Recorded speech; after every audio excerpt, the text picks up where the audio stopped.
ঐতিহাসিক মেদিনীপুর শহরে বামপন্থী দলসমূহের উদ্যোগে যুদ্ধবিরোধী যুদ্ধ উন্মাদ বর্বরতার বিরুদ্ধে প্রতিবাদ মিছিল এগিয়ে আসছে।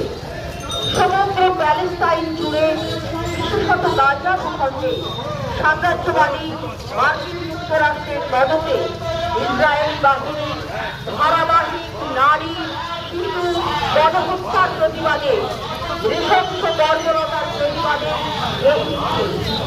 এই মিছিল প্যালেস্টাইনের গণতান্ত্রিক মুক্তিকামী মানুষের সংগ্রামের সমর্থন।